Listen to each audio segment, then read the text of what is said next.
ยทางเสมอเองก็ได้มาถ่ายทำทางผู้สาวโสดเพิ่นเนาะโคตรมาผู้สาวโสดแล้วล่ะทุกคน แม่นอันน่ะ คือเห็นเพิ่นหุบเสื้อขาดเก็บในกระเป๋าไปเลยทุกคน อะไรสิไปใช้เหยนะป้าผู้ไปเบิ่งดู ไปเลยเด้อไปหาเงินเลยเด้อไปป่า สิไปใช้อันนั้นนะ พี่ก้อนสิไปไสน่ะ ป้า หาผู้ชาย เดี๋ยวผู้ชายเอามาคือเอาเครื่องมาเอาสิไปใช้บัดนี้ป้าโถ่ ไปหาผู้หับเลี้ยงเด้อเขาได้หับเลี้ยงมาเด้อ ป้าผู้สาวโสด สาวโสดเปิดใจยังม่วนเดือนเนาะ มีผู้เลี้ยงแล้ว เก็บเสื้อผ้าแล้ว ไปอยู่น้ ผู้ชายเลยเด้อ ำป้าหนุ่มทางใดก็เอานั่งลงก่อนเอานั่งในศาสตร์ก่อนเอาเจ้าน่ะปัจจุบันมีแห้งสิขี่รถไปหาผู้บ่าวอีกแล้วเนาะเออ สบายดีเด้อเด้อ โดยสบายดี ไปหาคนเลี้ยงก่อน เป็นจังไดนั่นน่ะแปลว่าสิไปหาหนุ่มทางใดอันนั้นน่ะ จังหวัดจักสิไปทางใดแล้วไปเบิ่งเรื่อยๆนี่นะ อืม ตกลงมานี่เอื้อยเก็บเสื้อผ้า อืม มีหนุ่มอยู่แถวนั้นบ่ กับเนี่ยกับไปเบิ่งนี่นะจักสิมีบ่มี โอ้ กลับไปหาเห็ดเวียกน ไปเฮ็ดเวียกนำ โดย จุดประสงค์คือไปเฮ็ดเวียกเนาะ จุดประสงค์ไปเห็ดเวียก โอ้ ไปหาเงิน คิดว่าไปหาคนของใจ ยังบ่มี ยังบ่มีบ่ โดย โอ้ว้าวเอาจนนั่นพุ่นแหละผู้ใดแอบมักผู้แห้งแล้วเนาะแต่คือยังบ่ได้มีแฟน แต่ว่าคือสิไปเฮ็ดเวียกแม่นบ่เอ้ย ไปหาเงินก่อน อ๋อ เลยได้คนหักเลี้ยงได้คน ก็ยังหาอยู่เด้อ ยังโสดอยู่บ่เนี่ย ยังหาอยู่ อ่าโถผู้งามปานนี้ยังงามบ่มีอยู่เนาะทุกคนเลย เป็นได้กระเป๋าเดังกันดิ เตรียมตัวสิไปแล้ว สิไปแล้ว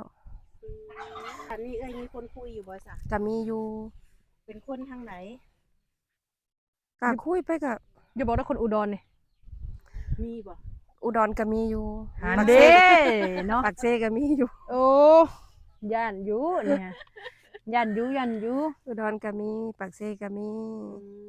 แต่ก็คุยไปจะเข้าสิจริงจังกับเฮาจังหยังล่ะ เขาเลยบ่มั่นใจเนาะ ยังบ่ ว่า มั่น ง่ายๆ ใจ ซะเนาะ หันยังไปหาเงินอยู่ โอ้ เพราะว่าเฮายังบ่มีเงิน คันสิว่าอันคนนี้เป็นผู้บ่าวข่อยมันก็สิบ่คือเลยเนาะ โดย เออ ไปก่อน ติดตามไปนำกันทุกคนเลยเนาะว่าทางเอ่ย โดย เพิ่นนี่ไปหาเพิ่นไปหาเงินถ้าว่าหนมไทยเพิ่นเห็นแล้วนี่แล้วเพิ่นอยากไปหาเอ่ยอยู่บนเฮ็ดงานได้บ่ซะ ได้ โอ้ ได้ ก็ยินดีต้อนรับอยู่เนาะ โดยสิบ่ให้บ่ บ่มียัง อันนี้คือในจุดประสงค์แบบว่าสิไปนี่คือเฮ็ดร้านอาหารอยู่อุดรและคนคุยก็อยู่อุดรคือกัน โดย โอ้ยเนาะ ถ้านุ่มอุรอนอยากมาหาได้จ้ะ มาได้ โอ้ ได้เนาะ โดย โอ้เพิ่นอายุจักปีเอ้ย บ่ได้ถามอายุเพิ่นได้ก็สิหลายอยู่ดอก อืม บ่ได้ถามอายุเพิ่น โดยเลยบ่ได้คือความหมายทางเอ่ยไปแล้วนี่หลายเดือนบ่เอ่ยสิมา ก็เฮามีเงินพุ่นละ เฮ็ดบัตรหยังเฮ็ดบัตรทำ เฮ็ด งาน ใบสปอร์ตเฮ็ดใบส บัตร ปอร์ต ใน ท่อง โอ้ เที่ยว ก็ต้องได้เที่ยวไปเที่ยวมา โดยก็เที่ยวต่ออยู่แล้ว เนาะ โดย โอ้ไปต่อนี่สิไปต่ออยู่ไสนี่อะ ต่อบางเทื่อก็ไปทางอุดรหั่นนะ โอ้ บางเทื่อมามุกก็ได้แบบเสียนะ เนาะเบิ่งตัวจริงเนาะ เบิ่งตัวจริงก่อน บางเทื่อกลับมาทางพี่ก็สิได้มาเยี่ยมบ้านเลยเนาะ โดยต้องมาหาลูกพร้อม ไปหนึ่งต้องมาสองสาระน้อย เด้อ อันมีบ่ แมนเพราะว่ายางขี้ไล่นี่ไปนี่ต้องไปคนเดียวเลยเนาะต้องเกิดมาต้องสองคนเด้อเอามาฝากน้องเลยให้ไว้น้องได้ยิน ก็ ข่าว ครั้งแรกว่า ดี สิลงปากเซ่อยู่คือกันได้ผู้บ่าวพักปากเซ่ก็ว่าสิ ไปที่ไทยคือกัน ลาว แล้วคนไม้พวกตะกี้แบบเอื้อนนี่สิลงไปปากเซ โดยเปิด แต่ ยัง ผู้บ่าว บ่แล้วเวียก โอ้ตัดสินใจไปพุ่นซะ ไปหาเงินก่อนเนาะ เออ ไปหาเงินก่อน ไปเปิดหูเปิดตากับว่าแมน โดย เนาะ ตังไปเที่ยวน้ แมนคือเอ้ยในลมผู้บ่าวปากเซ่ครับอยู่อุร้อน ำกัด สองแม่นบ่ หืม สองคนบ่ แต่ยังบ่แน่แล้ ก็ ว คือลม ลม หรือว่าคุยซื่อๆเนาะ โดย แต่ยังบ่มีคนพิเศษในใจ โดย ว่าสั้นๆเอาเอ้ยเนาะ แม่น โอ้ นมทั้งปากเซ่ฮู้แล้วบ่เอ้ยสิไปนี่ ก็บอกเพิ่นแล้ว โอ้ก็เดียวว่าบอก เนาะ โด เพิ่ ย นก็บ่ได้ห้ามบ่ เพื่อนก็หามอยู่ก็บอกว่าสิไปหาพ่อลุงพร้อม อื บ่รู้เพิ่นก็บ่สำบายหั่นนี่ก็เลยสิไปหาเพิ่นนำ อืม ก็เลยต่างหางานทำพร้อม อย่ามาโทรหาตกใจอ้าวไปอยู่ใส่บ่ขึ้นรถเนาะบ่แฮงแล้วทางเอื้อยนี่ขามมื้อนี้เลยวะ ก็สิขามมานี่ล่ะ โอ้ไผไปส่งมื้อนี้อะ ก็ให้อ้ายนี่แหละไปส่ง ส่งฮอดหมุกส่งฮอด ส่งฮอดด่าน แล้วขอโทษว่าบุกนะพี่นะ โดย คือฮอดด่านเลยเนาะ โดย โอ้ก็บ่ได้ไปซื้อปิ้งไก่บ่เซโนไปฝากผู้บ่าวนี่ เพิ่นสิอยากกินอยู่บ่ปิ้งไก่นี่เนาะถามเพิ่นเด้อ อ้าวว่าบ่ได้เลยเนาะสาวเซโนสาวซาวนาเขต อื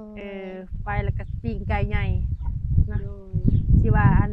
หนุ่มไทยต้มซาวลาวก็เป็นไปบ่ได้คือเพลงเลยเนาะ แม่น ก็คือว่าทางเอื้อยนี่เพิ่นไปเฮ็ดวีอยากทุกคนเลยเนาะ โดย แต่ว่าเรื่องในใจเพิ่นนี่ยังโสดคือเก่าแม่นบ่ ยังโสดอยู่ ถ้าอยากได้นี่คือยังว่างอยู่เอ้ย ยั เนาะ งว่างอยู่คุยได้ ยังคุยได้อยู่ FC ของสาวมือกับสาวน้อยยังมียังมีสิทธิ์อยู่เนาะ โดย อืม เขาได้คุยได้ โดย หลับเลี้ยงได้เด้อ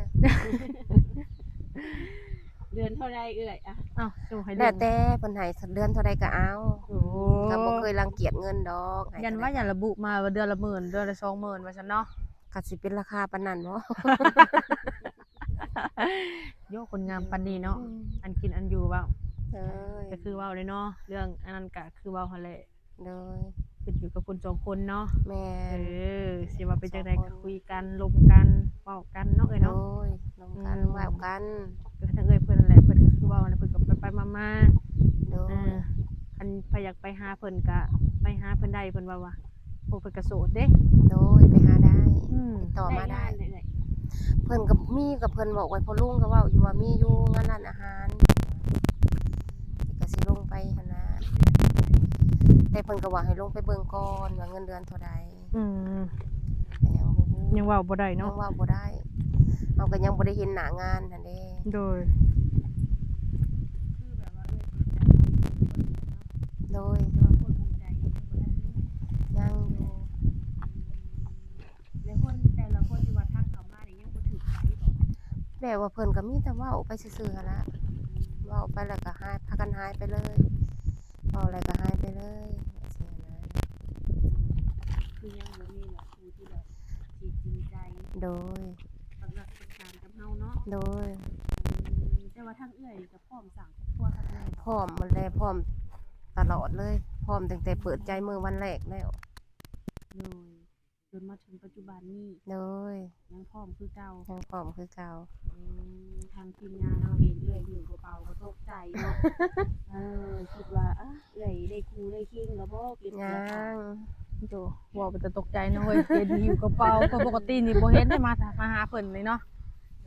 ทั้งเฮาก็มาถ่ายทำทั้งพี่ก็หลายมื้อละ โดย มื้อนี้ถามว่าบ่มาหาผู้สาวโสดคือสิบ่ฮู้ แม่น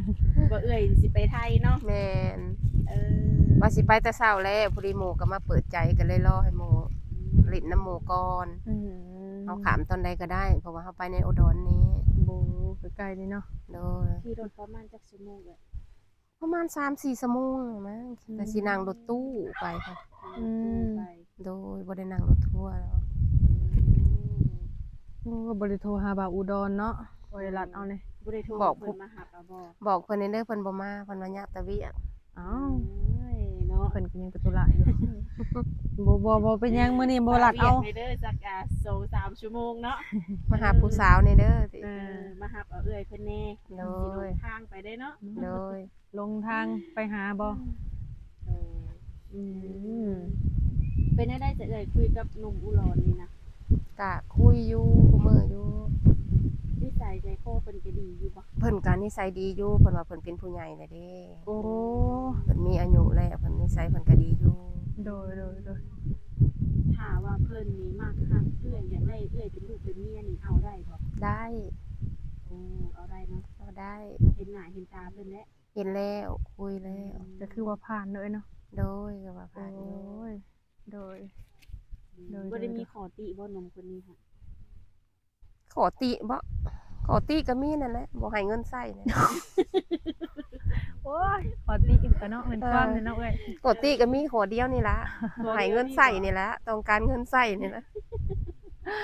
คุยกันว่าติ แม่น กิน คุยกัน น้ำบ่ได้กินเด้เนาะ เนาะ พอแห้งไงเนาะว้า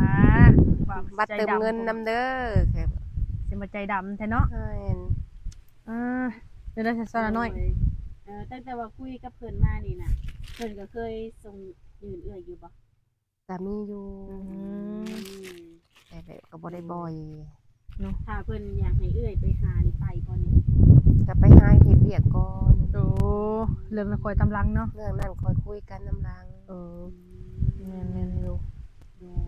ยคือเจตนาที่ว่าลงไปนี่ไปเฮ็ดเวียก โดยไป บ่ เฮ็ ได้ ด ไป เวียก หาจู่หาแฟน บ่ไปเฮ็ดเวียก เพื่อว่า FC เพิ่นหลายคนบางทีเพิ่นเข้าใจผิดเนาะ โดย ทุกคนยังมีสิทธิ์จีบเอื้อยอยู่ ได้จีบได้ ช่องทางติดต่ออย่างคือเก่า ยั เนาะ งคือเก่า เวลาอีก2 เดือนเพิ่นเลยเอื้อยจะสิมาแบบ โดย2 เดือนพุ่นแล้วมาต่อบัตรน่ะ โดย ขามไปขามมาต่อบัตรนี่แหละยังบ่มีใบทำแรงใบเฮาเฮ็ดเวียกอันนี้ โดยแม่นเลยเนาะ ใบรายงานทำงานน่ะยังมีแต่ใบสปอร์ตทำงานซื่อๆใบสปอร์ตท่องเที่ยวซื่อ โดยแม่นละ ก็มีแต่ว่าจังไดก็ให้เอื้อยเดินทางปลอดภัย ๆ เนาะ โดย ลงไปเฮ็ดเวียกก็ให้เจอเฒ่าแก่เจ้านายที่ว่าใจดีเนาะ สาธุสมพรปากน้องเด้อ กูคิงขึ้นมาเนาะ โดย มีข่าวดีก็ว่าแม่นเนาะเอ้ยเนาะ โดย โดย